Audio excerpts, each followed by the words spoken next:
Hello everyone, I hope that you're doing well. My name is Axel and I live here in Poland, and today I'm gonna share the story of how I lost all of my life savings. This is a cautionary tale, and this is just a spur of a moment kind of initiative that I'm putting this video out there. Just for the people that might walk this path, and I don't want anyone to feel the same way I feel right now. And I don't want anyone to get burned by markets the way I got burned. So basically, I want first thing first. Where can I start? I don't have any script, so there will be a lot of rambling. I hope that you excuse me. First thing first, I would say that I'm 26. I work for an IT company. I have a decent enough salary. My salary is enough to cover my needs, and I can also save on the side. And that's what I have been doing for the last 2 years. In Poland, we have a different currency. It's called zloty. So for each one zloty, for each 4 zlotys, you have $1, and this is the exchange rate, at least at the moment of recording this video. And life expenses here in Poland are quite a bit lower than the States and lower than actual other Western European countries. So we could say that in Poland you can live a decent enough life on $1,000, just to put everything in perspective.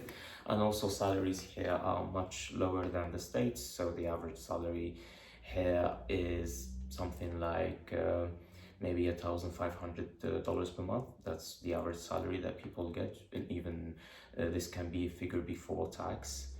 So after tax, maybe 1,300 would be the average. So basically, I have been able to save around $19,000, we can say, in the last 2 years, year and a half from my job. And I have been saving very diligently. I do not go on trips, I don't go on dates, I don't drink, I don't go to bars. I basically didn't live to save this money. I really compromised the quality of my life. I guess the only thing I was spending money on is food, nothing else. I have a 7-year-old laptop. My phone is 4 years old, and both of them were middle range kind of products, and both of them actually were used when I first bought them. I live a very, very modest life, and that money was the result of hard work. And then lately, with this whole Bitcoin bull market, I invested a lot in Bitcoin, and I was doing what we call a DCA, so dollar cost averaging into the market. I was able to accumulate a good amount of Bitcoin. I was able to accumulate a quarter of a Bitcoin after a while.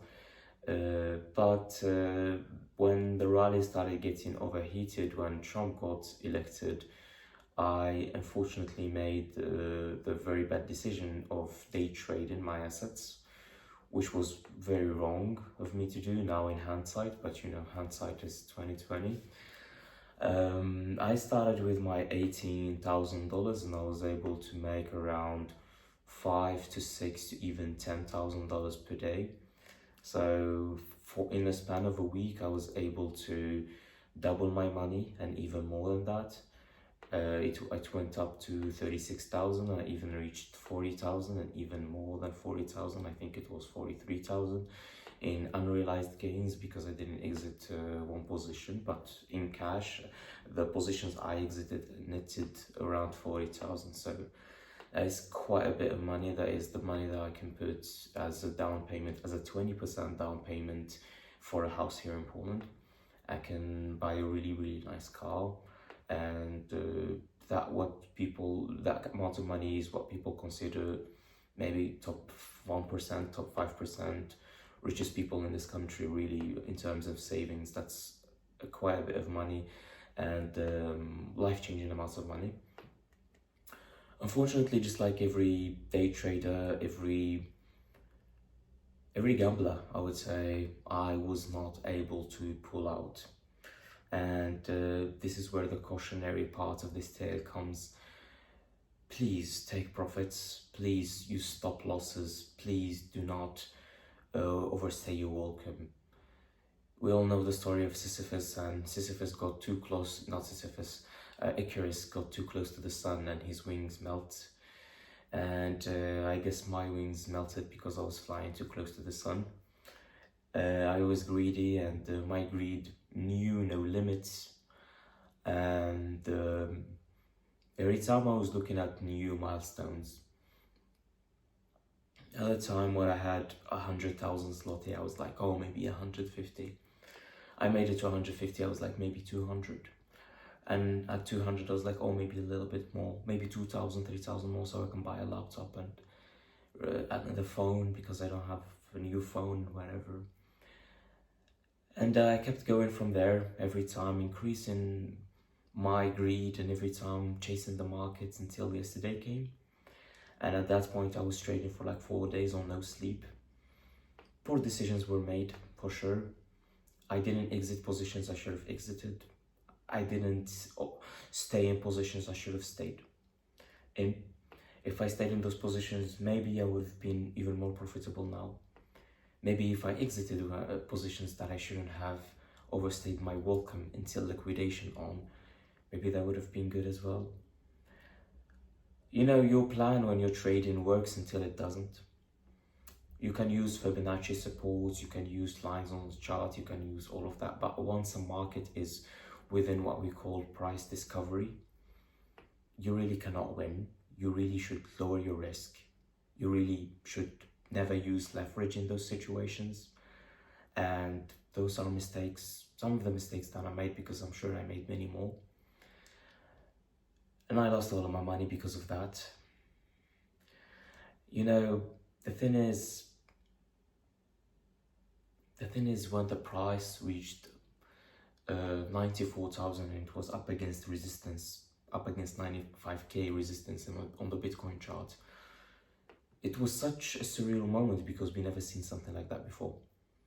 Usually when you hit resistance, you either go down quickly and you see, you know, people selling, or you break resistance and go up.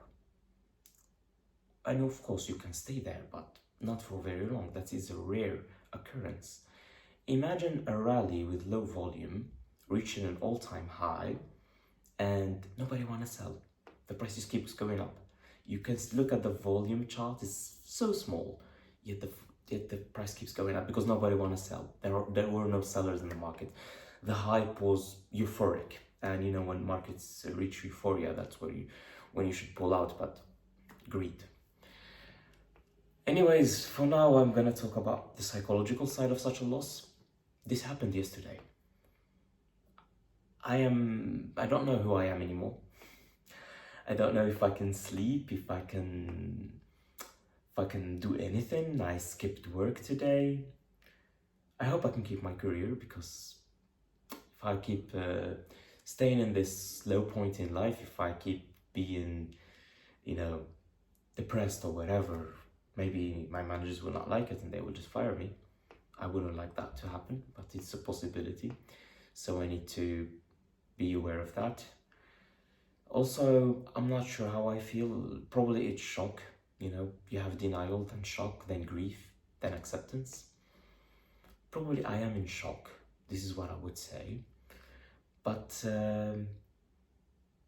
I don't know how the grief will be. I don't have a lot of friends. I would be honest, actually, I only have one friend. I live alone in a country where I don't speak the language, in a country where I don't have family or support systems. I'm afraid of the upcoming few days. I'm afraid of the grief process. I'm afraid I will not be able to forgive myself for the fact that I've set my life back at least by 3 years. I am not sure what my next step will be. Definitely I will not hurt myself. Definitely I will try to focus on the small things, because I didn't have a meal in 48 hours or something. I'm unable to eat, I'm unable to cook, I'm unable to clean my place. I'm really in a crisis. And the ramifications of this might be big for my life, especially now it's winter, it's snowing, can't even go out, meet people or whatever. Not as if that was on a table, because I don't speak the language and I'm a foreigner here and I'm an introvert and all of those things. Anyways, to cut a long story short, to keep the video under 11 minutes, I would just say, guys, please be careful. Please be careful. Money is the result of hard work. Do not gamble your money away. Be careful with your money. Do not let greed take over in sensitive moments. Do not take lack of sleep and all of those things take over. Please take caution and please learn from my story. And I hope you're all gonna be well somehow. But this is a cautionary tale. Please, just invest diligently. Invest for the long term. Do not be greedy. Take profits. Use stop losses. Do not emotionally trade. Do not chase losses in trading. Do not chase euphoria. Do not chase trends. Do not chase green candles. Have a strategy. Have an exit point. Do not chase numbers. Do not say, oh, I want to chase this sort of profit. Never have the profit while you're trading, actually. Like, never have a profit target in your mind. Just be like, oh, if I reach this target on the chart, I'm selling, and sell. Do not be like, oh, I want $50,000 or $500,000, $1 million, whatever it is. Because that's a recipe for death. And I got burned by this, and I really do not wish it on anyone. This is probably the lowest point in my life. I hope I don't hurt myself or anything. I hope I recover. I hope I find myself somehow. But until then, I guess I'll see you again, maybe. It feels good to talk, although it's to a camera, and hopefully someone will be listening on the other side. Thank you and have a nice evening. Goodbye.